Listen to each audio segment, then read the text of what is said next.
La vivienda sigue siendo una de las principales preocupaciones de los españoles. El precio de venta se dispara a cifras propias de antes de la crisis de 2008, mientras que el precio del alquiler no solo aumenta a pasos agigantados, sino que la oferta cada vez es menor. Les ponemos un ejemplo. Alquilar hoy un piso en Segovia o en Zamora es un 20% más caro que justo hace un año.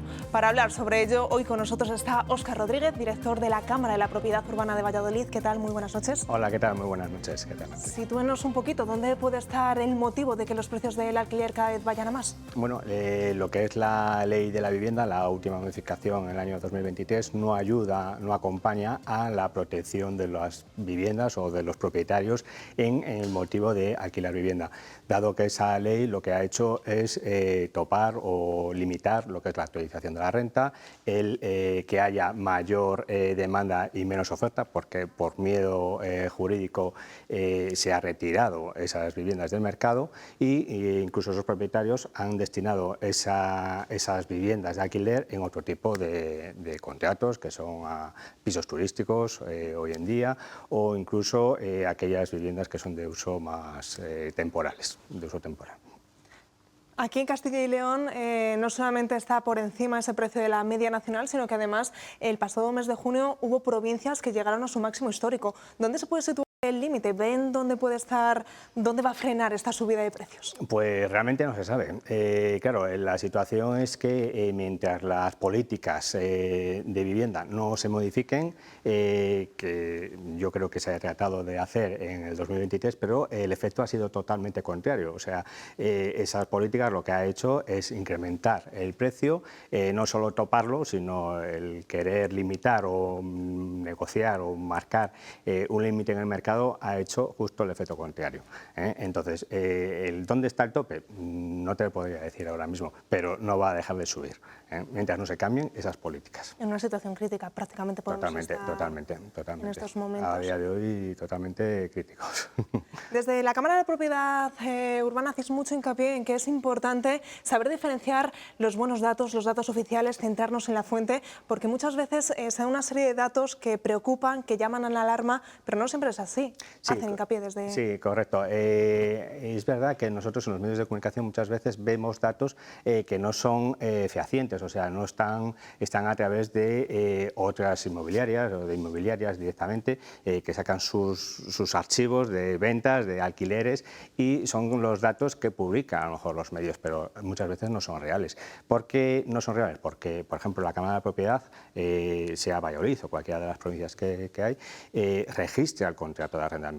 Por lo tanto, tiene los datos fehacientes del número de alquileres que se registran, los importes, los datos, las localidades, o sea, existe con vigor esos datos.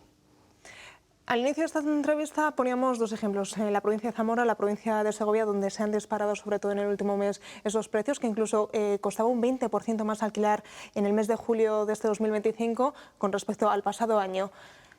También otro ejemplo, alquilar un piso en Segovia, 70 metros cuadrados, pueden rondar los 900 euros. Sí, los 900 euros, sí, perfectamente. ¿Cómo hemos llegado a esa situación? Bueno, la situación de transporte, pensando que está cerca de Madrid, al final se convierte en una ciudad dormitorio, Segovia. Por lo tanto, eso hace que la demanda de vivienda sea mayor en Segovia o en limítrofes cercanos a Madrid, donde la gente o la población se busca una mejor calidad. Si en Segovia cuesta 900, ¿cuánto costará en Madrid?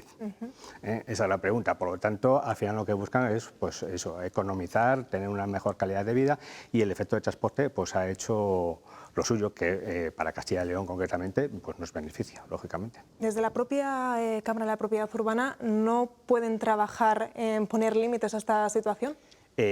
No, vamos, ni se puede ni se debe. O sea, el poder viene limitado. En la ley se articulaba la actualización de la renta no puede ser más allá de un 3% o de un 2% en el último año.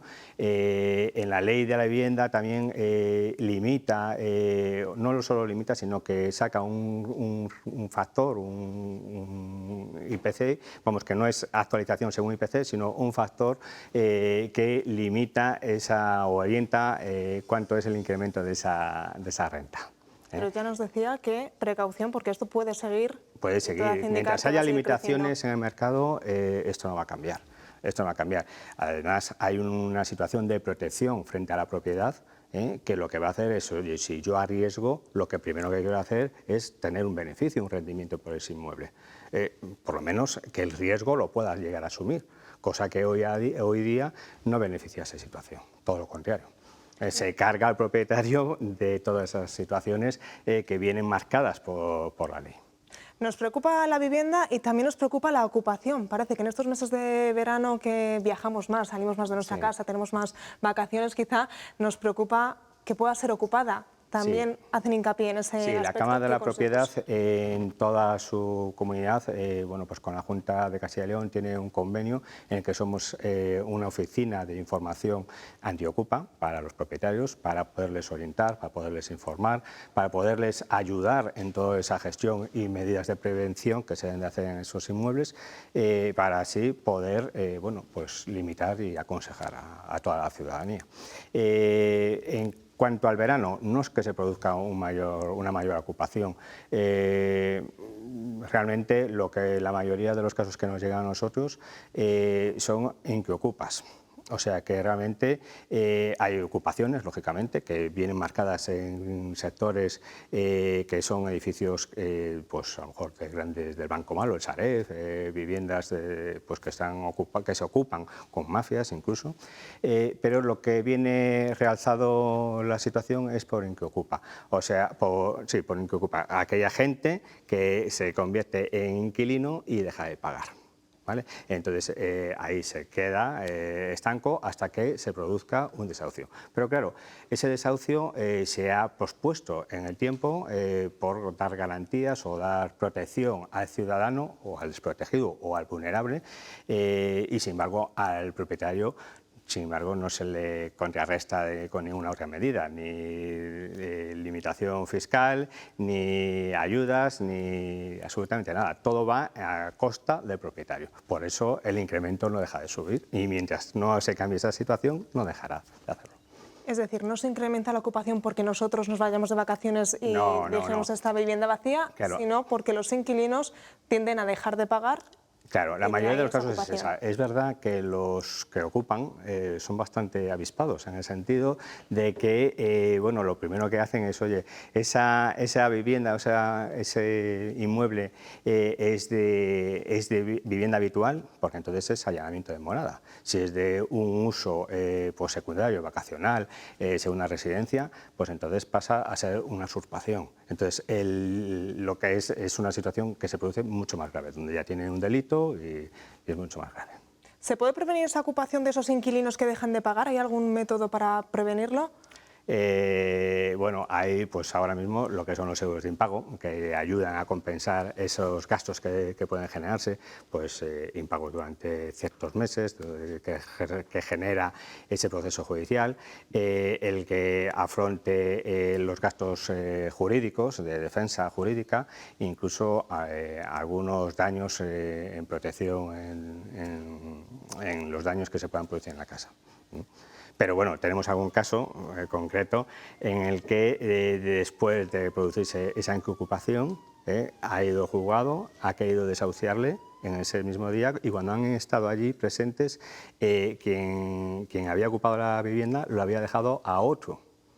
Por lo tanto, el proceso vuelve a comenzar, con las consecuencias de lo que le ha generado esta situación al propietario, que no es que haya esperado un año a que se llegue a ese desahucio, sino que esa ampliación de tiempo se vuelve a producir con esos gastos derivados. Y claro, las consecuencias, insisto, no se ha reconocido de ninguna manera esos gastos, ese incremento del gasto al propietario, no se ha compensado de ninguna manera. Se queda prácticamente desprotegido el propietario en ese caso. Seguimos hablando de alquiler y vamos a hablar de una pieza clave como es esa fianza que prácticamente nos piden a todos cuando queremos alquilar una vivienda. ¿Para qué sirve esta fianza? ¿Por qué es tan importante? ¿Por qué es un requisito que está en todos los contratos? Bueno, es una garantía que se da al propietario, pero no solo al propietario, también al inquilino. ¿Por qué? Porque al final, a través de esa fianza que se deposita y el concesionario es la Cámara de la Propiedad, no solo en Valladolid, sino en cada una de las provincias, que es quien gestiona esas fianzas, a través de la Junta de Castilla y León, da una garantía no solo al propietario e inquilino, sino a un tercero. Al final nosotros registramos ese contrato Y ese contrato pues, debería de servir para poder garantizar que se cumplan los requisitos o los pliegos que corresponden a ese contrato, el plazo, la duración del contrato, los pagos y al mismo tiempo los cambios de titularidad, que eso no se habla mucho, pero cuando uno tiene un contrato frente a terceros no es lo mismo que lo firmen dos partes que venga por un tercero avalado. Que en este caso la Cámara de la Propiedad. Quiere decirse que cuando uno va a hacer un cambio de titularidad, por ejemplo, el suministro del agua, lo que es el suministro eléctrico, le piden el contrato de alquiler y ese contrato puede ser incluso falso, porque no viene referenciado por nadie. No está homologado, digámoslo de alguna manera. Y eso mucha gente lo desconoce, esa situación. De hecho, hablando con el presidente, Pablo Ferreras, vamos a hacer una campaña de publicidad, de conocimiento a toda la ciudadanía a partir de septiembre, en el que bueno, pues abarcará en todo Castilla y León para darlo a conocer, porque muchos de ellos desconocen la obligatoriedad que marca la Ley de Arrendamientos Urbanos en el artículo 36, donde no solo es viviendas, te has referido a viviendas, pero hay viviendas, hay locales, hay todo lo que es urbano, por ejemplo, naves industriales, y todo eso mucha gente lo desconoce. Por ley está obligada a ser depositada en la Cámara de la Propiedad Urbana. Eso es. Y decíamos desconocimiento prácticamente por mucha gente. Por la mayoría. Incluso no saben que esto tiene sanciones. Unas sanciones que van desde 3.000 a 90.000 euros. Claro, ¿esto qué hace? Pues que muchos inquilinos ya conozcan esta situación y esperen a que en el momento de negociación de un contrato, de la renovación, del incremento de la renta, oiga, ¿tiene usted depositada la fianza? No, pues entonces le denuncio para que no es una situación de que al final le ayuda a que esa renegociación pues le vuelque al inquilino, o sea, le favorezca al inquilino. Pero sí, hay incluso denuncias que nos han llegado al respecto. ¿Cuándo el arrendador no puede entregar esa fianza? ¿Cuándo decidimos romper ese contrato porque no nos interesa ya esa vivienda? ¿Y cómo se puede negar el arrendador a decir, pues la fianza no se la doy? Claro, bueno, primero la duración del contrato, que se marca, se establece por ley y luego está pues aquella situación que el inquilino puede romper el contrato, o sea, resolverlo siempre que quiera, avisando con un tiempo de antelación, con un mes en los primeros 5 años y luego 4 meses en caso de posponerlo 3 años más. Pero ese inquilino, si no cumple con las condiciones de alquiler de las que están estipuladas en el contrato, pues es motivo de resolución. Si no paga la renta, si no paga, si no abona lo que son los servicios de suministro, pues que con esa fianza lo que sirve es para garantizar el pago de esas situaciones. Óscar, conmigo aquí tengo a 3 contertulios esta noche acompañándonos, Claro. que también tienen algo que preguntarle. Empezamos por Alfredo Fernández. Pues, Óscar, se ha tocado un poquito en la entrevista, pero me gustaría hablar un poquito más, efectivamente, no tanto de la ocupación, que quizás es más mediático, genera más alarma, sino el impago, que sí es más frecuente. Sí. Mi opinión, sin ser un experto, es que efectivamente la desprotección que tiene el propietario ha hecho que propietarios prefieren no alquilar su vivienda y tenerla quieta o venderla o tenerla uso para un familiar o lo que sea, prefieren eso a tener en alquiler por el riesgo que supone. Brevemente te diré, en el despacho hemos tenido recientemente una cuestión de una persona que ha llamado al propietario y le ha dicho que los 700 euros que paga el alquiler que se bajaran a 350 o que dejaría de pagar el alquiler y que acaba de tener un recién nacido y que en 6 años nadie le va a echar de esa vivienda. Hemos hablado con los abogados de esta persona, porque encima tiene abogados un poco extorsionadores, en mi opinión, que efectivamente me han dicho, no, o sea, la jurisprudencia que está viendo es que con un recién nacido va a ser prácticamente imposible que haya un desahucio y, bueno, al final ha accedido al chantaje y no le queda más remedio que decir, bueno, pues prefiero cobrar 350 a no pagar nada. ¿Qué medidas, o entendéis que las medidas que protejan, que den seguridad jurídica al propietario haría que se incrementase la oferta y por tanto probablemente se redujeran los precios, o no existe realmente esa correlación? Sí, claro que existe. La desprotección, lo decía inicialmente, o sea, lo que hay hoy es una desprotección frente a la propiedad y en su vez al propietario. Entonces, lo que hay que hacer es modificar esa ley. urgentemente que sean juicios rápidos, que sea la posibilidad de presentar el contrato homologado o registrado en el que avale su presentación para poder retirar a ese inquilino que está ocupando la vivienda, juicios rápidos, porque cuando he nombrado juicios rápidos he hablado de allanamiento y de morada y usurpación. Cuando es allanamiento de morada sí se puede producir el juicio rápido, pero cuando es usurpación no. Entonces, claro, estas condiciones habría que cambiarlas para proteger directamente al propietario y a la propiedad, que no solo es el propietario, puede ser la propiedad. Yolanda Rodríguez. Hola. ¿Qué tal? Bueno, yo quiero romper aquí una lanza un poco por los inquilinos, porque evidentemente usted representa a los propietarios que bueno, pues que tienen esa posibilidad a través de la Cámara de mejorar o de tener refrendados mejor sus derechos y bueno, estamos dando un poco una imagen de que todos los inquilinos no se saben la ley de pe a pa y que son casi unos estafadores. Entonces, o sea, quiero decir que lo sé, que estoy exagerando un poco, pero quiero romper un poco la lanza por esas personas que además, en su mayoría, sabemos que son mucha gente joven, que además tiene muchas dificultades de acceso a la vivienda en propiedad por otras circunstancias que también hemos comentado un poco, ¿no? Los precios de la vivienda o la escasez de vivienda, y entonces, bueno, pues el alquiler es lo que tienen, digamos, a mano. Y en ese sentido, bueno, pues sí que querría tirar una lanza por ese lado.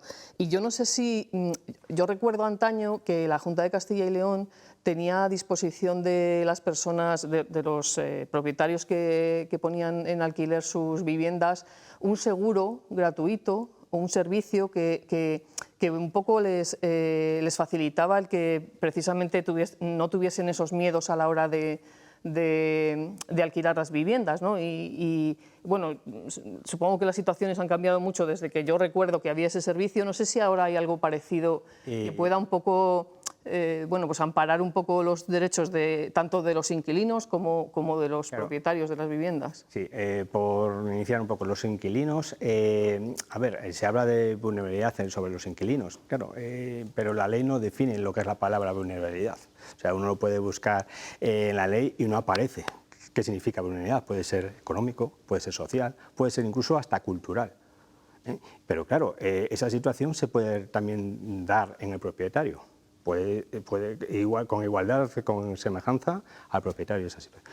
Entonces, claro, vulnerables, sí, hay que dotarles de servicio, hay que dotarles de habitación, hay que vivienda, lo tenemos claro, y yo no estoy en contra de esa situación. Lo que estoy en contra es de que esa repercusión se traslade al propietario y que no se le traslade de ninguna o se le compense de ninguna otra manera, fiscalmente, alguna atribución, no sé, de alguna manera se tiene que compensar y sin embargo no se hace. Entonces, ¿qué quiero decir con esto?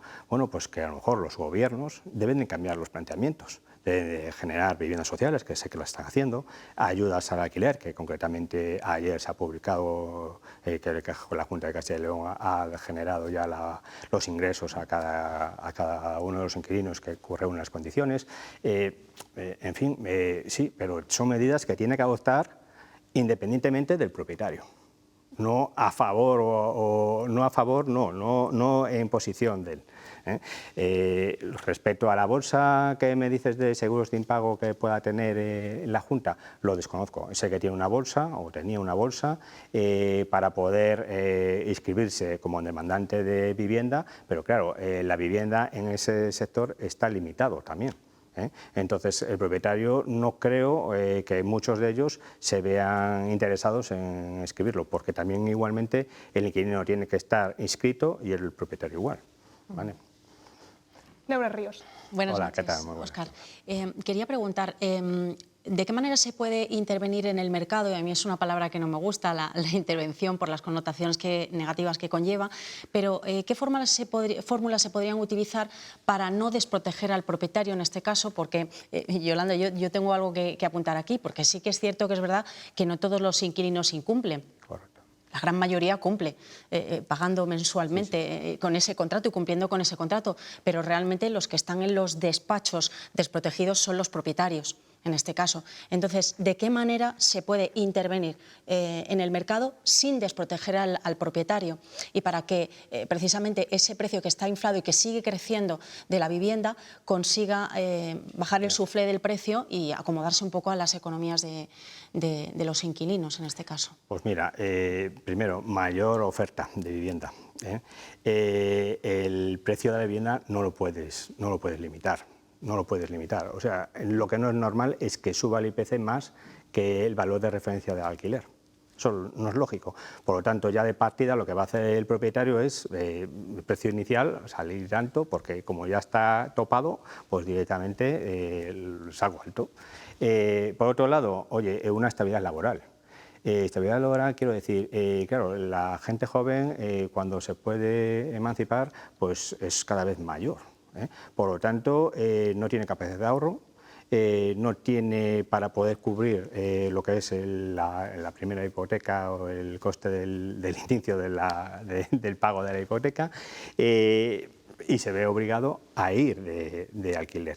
¿Qué ocurre también con esto? Que al final esta situación lo que está provocando es que aquellos que tengan 4 pesetas o 4 euros ahorrados al final tengan mayor posibilidad de alquilar una vivienda incluso que los desprotegidos, que los ciudadanos que estén un poco más vulnerables, si se da el caso. Entonces, al final estamos haciendo una situación que no lo acabamos de regular. ¿Qué hay que hacer? Proteger al propietario, a la propiedad, incentivar con ayudas del alquiler, garantizar la vivienda social, dotar de albergue o habitacional, o sea, situación habitacional. Esas medidas son las que priman, pero sobre todo no intervenir en el mercado. No intervenir en el mercado. Situación compleja la que se nos presenta de no cambiar las cosas. Óscar Rodríguez, muchísimas gracias por estar esta noche aquí con nosotros, por despejarnos tantas dudas y ojalá mejore la situación y en la próxima entrevista tengamos mejores datos, por lo menos tanto para el propietario pues ojalá que sí. como para los inquilinos. Ojalá Gracias. que sí. Muchas gracias a vosotros.